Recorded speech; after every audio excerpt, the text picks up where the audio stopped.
Mr. President, Mr. Speaker, and distinguished members of the Congress, I stand on this rostrum with a sense of deep humility and great pride. Humility in the wake of those great American architects of our history who have stood here before me. Pride in the reflection that this forum of legislative debate represents human liberty in the purest form yet devised. Here are centered the hopes and aspirations and faith of the entire human race. I do not stand here as advocate for any partisan cause, for the issues are fundamental and reach quite beyond the realm of partisan consideration. They must be resolved on the highest plane of national interest if our course is to prove sound and our future protected. I trust, therefore, that you will do me the justice of receiving that which I have to say as solely expressing the considered viewpoint of a fellow American. I address you with neither rancor nor bitterness in the fading twilight of life, with but one purpose in mind: to serve my country. The issues are global and so interlocked that to consider the problems of one sector, oblivious to those of another, is but to court disaster for the whole. While Asia is commonly referred to as the gateway to Europe, it is no less true that Europe is the gateway to Asia, and the broad influence of the one cannot fail to have its impact upon the other.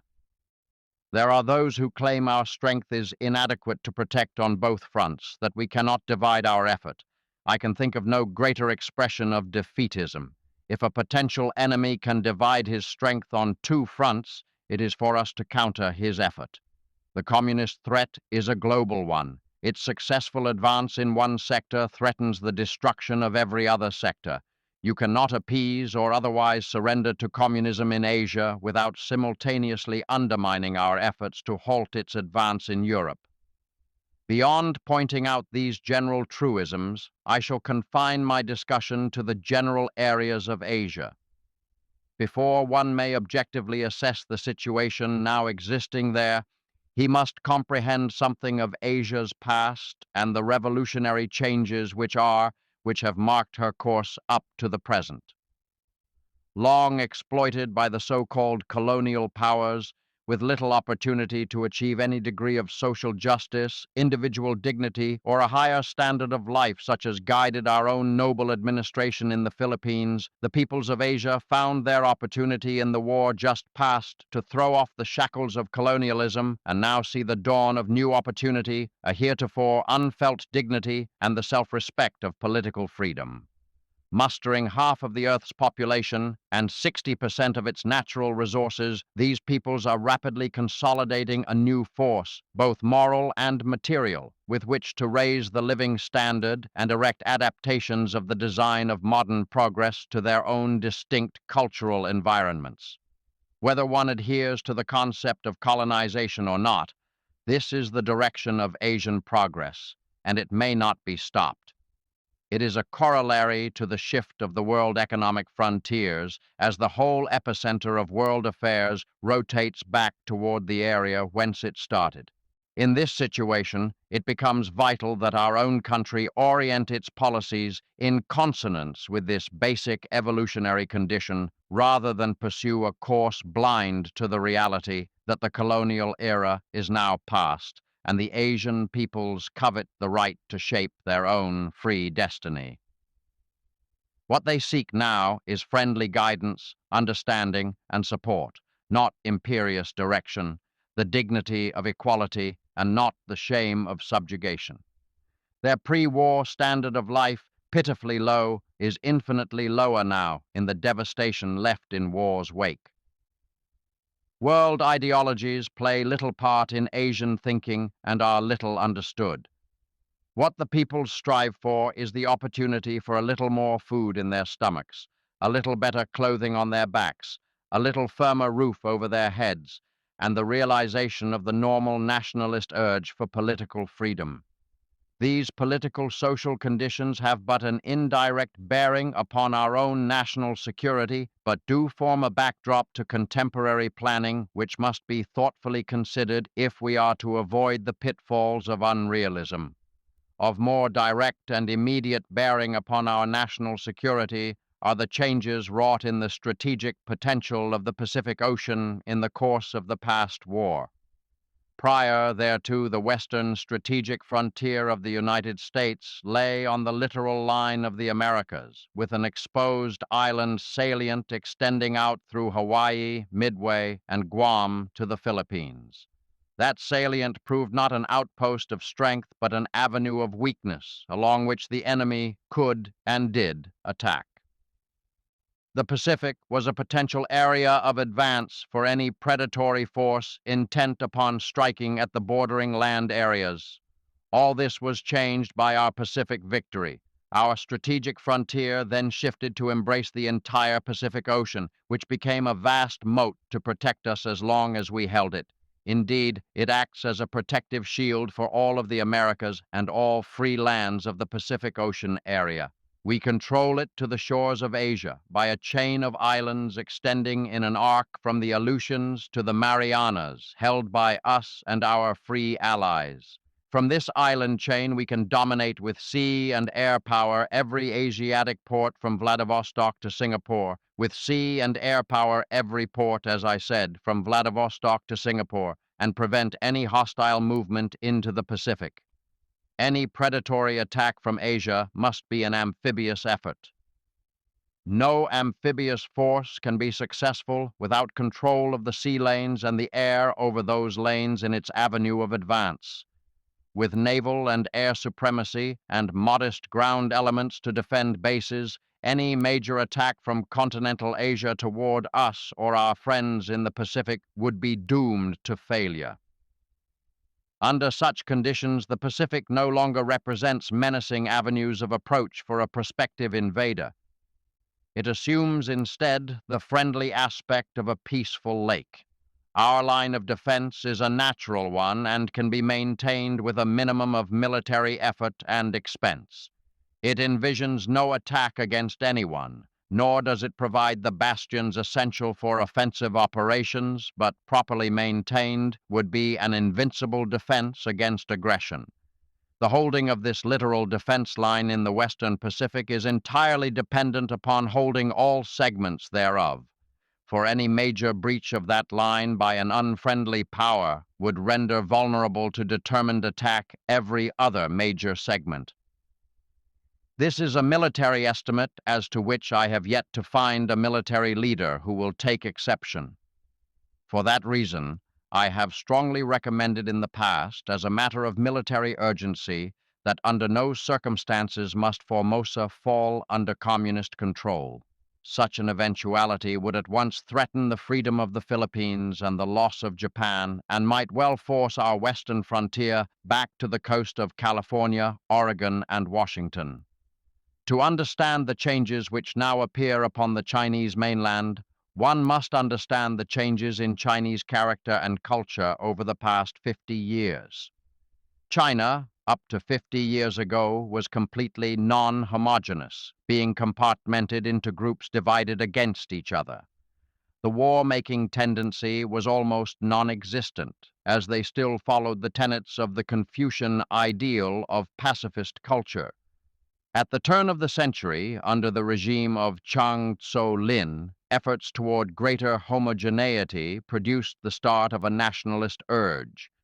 This was further and more successfully developed under the leadership of Chiang Kai-shek, but has been brought to its greatest fruition under the present regime to the point that it has now taken on the character of a united nationalism of increasingly dominant, aggressive tendencies.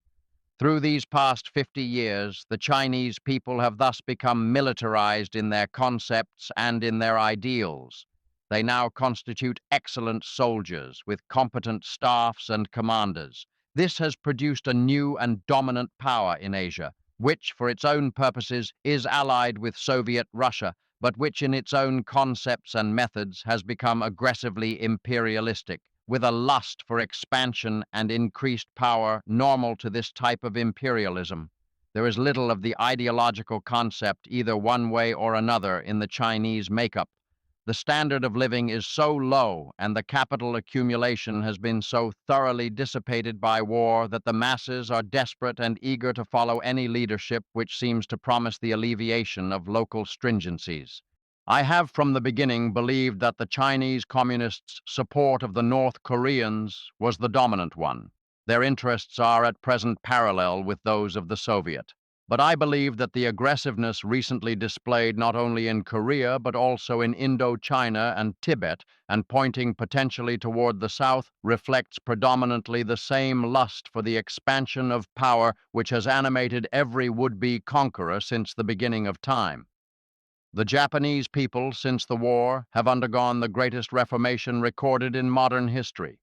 With a commendable will, eagerness to learn, and marked capacity to understand, they have, from the ashes left in war's wake, erected in Japan an edifice dedicated to the supremacy of individual liberty and personal dignity.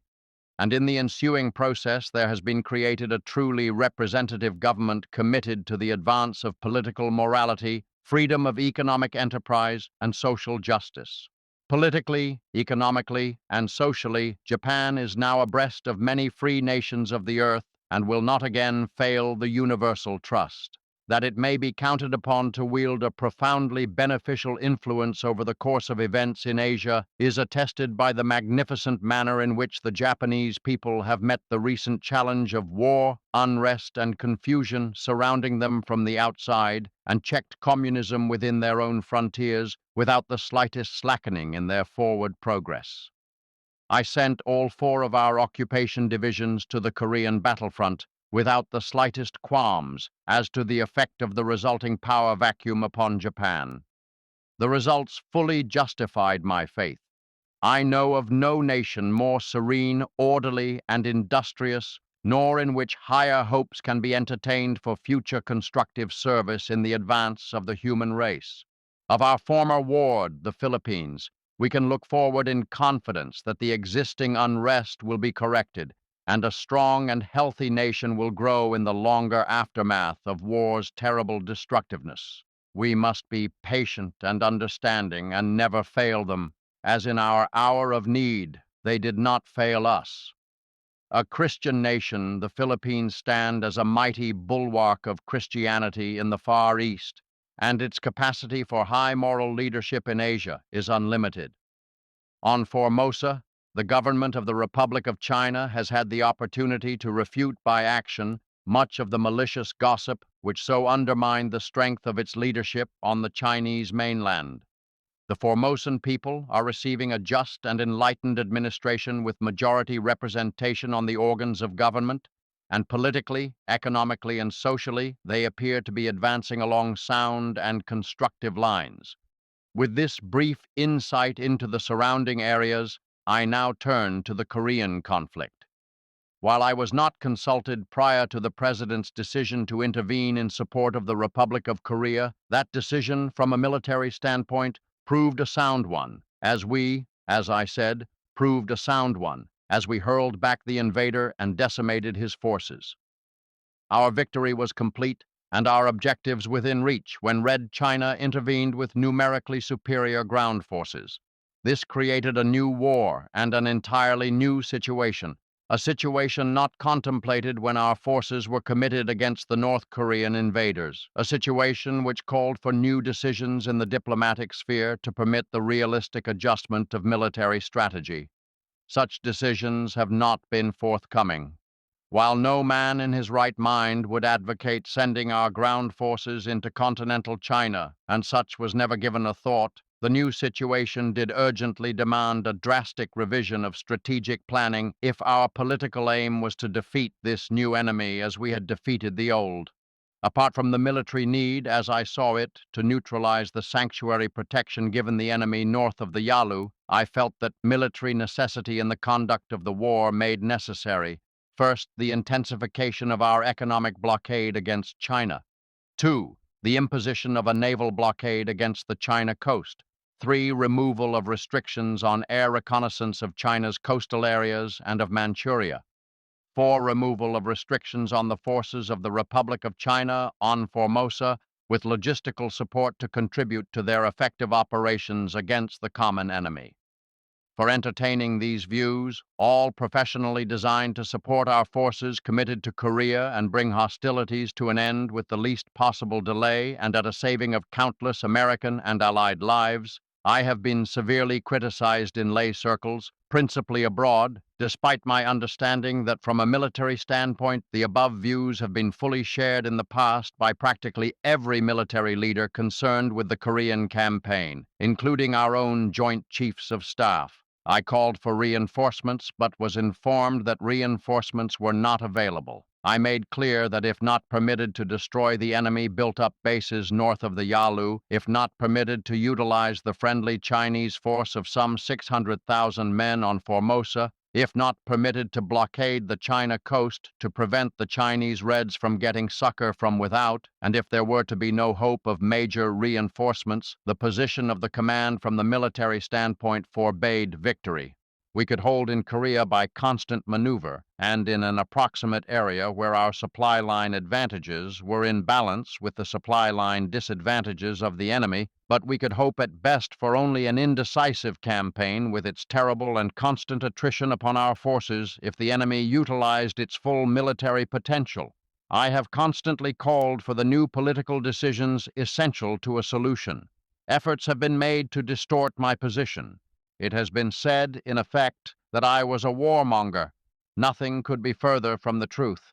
I know war as few other men now living know it, and nothing to me is more revolting. I have long advocated its complete abolition, as its very destructiveness on both friend and foe has rendered it useless as a means of settling international disputes. Indeed, on the 2nd day of September, 1945, just following the surrender of the Japanese nation on the battleship Missouri, I formally cautioned as follows: "Men since the beginning of time have sought peace. Various methods through the ages have been attempted to devise an international process to prevent or settle disputes between nations. From the very start, workable methods were found insofar as individual citizens were concerned, but the mechanics of an instrumentality of larger international scope have never been successful. Military alliances, balances of power, leagues of nations, all in turn failed, leaving the only path to be by way of the crucible of war. The utter destructiveness of war now blocks out this alternative. We have had our last chance. If we will not devise some greater and more equitable system, Armageddon will be at our door. The problem basically is theological and involves a spiritual recrudescence and improvement of human character that will synchronize with our almost matchless advances in science, art, literature, and all material and cultural developments of the past 2,000 years. It must be of the spirit if we are to save the flesh. But once war is forced upon us, there is no other alternative than to apply every available means to bring it to a swift end. War's very object is victory, not prolonged indecision. In war, there is no substitute for victory. There are some who, for varying reasons, would appease Red China. They are blind to history's clear lesson, for history teaches with unmistakable emphasis that appeasement but begets new and bloodier war. It points to no single instance where this end has justified that means, where appeasement has led to more than a sham peace. Like blackmail, it lays the basis for new and successively greater demands until, as in blackmail, violence becomes the only other alternative. Why, my soldiers asked of me, surrender military advantages to an enemy in the field? I could not answer. Some may say, to avoid spread of the conflict into an all-out war with China, others to avoid Soviet intervention. Neither explanation seems valid, for China is already engaging with the maximum power it can commit, and the Soviet will not necessarily mesh its actions with our moves. Like a cobra, any new enemy will more likely strike whenever it feels that the relativity in military or other potential is in its favor on a worldwide basis. The tragedy of Korea is further heightened by the fact that its military action is confined to its territorial limits. It condemns that nation, which it is our purpose to save, to suffer the devastating impact of full naval and air bombardment while the enemy's sanctuaries are fully protected from such attack and devastation. Of the nations of the world, Korea alone, up to now, is the sole one which has risked its all against communism. The magnificence of the courage and fortitude of the Korean people defies description. They have chosen to risk death rather than slavery. Their last words to me were, "Don't scuttle the Pacific. I have just left your fighting sons in Korea. They have met all tests there, and I can report to you without reservation that they are splendid in every way. It was my constant effort to preserve them and end this savage conflict honorably and with the least loss of time and a minimum sacrifice of life. Its growing bloodshed has caused me the deepest anguish and anxiety. Those gallant men will remain often in my thoughts and in my prayers always. I am closing my 52 years of military service. When I joined the Army, even before the turn of the century, it was the fulfillment of all of my boyish hopes and dreams. The world has turned over many times since I took the oath on the plain at West Point, and the hopes and dreams have long since vanished. But I still remember the refrain of one of the most popular barrack ballads of that day, which proclaimed most proudly that old soldiers never die, they just fade away. And like the old soldier of that ballad, I now close my military career and just fade away, an old soldier who tried to do his duty as God gave him the light to see that duty. Goodbye.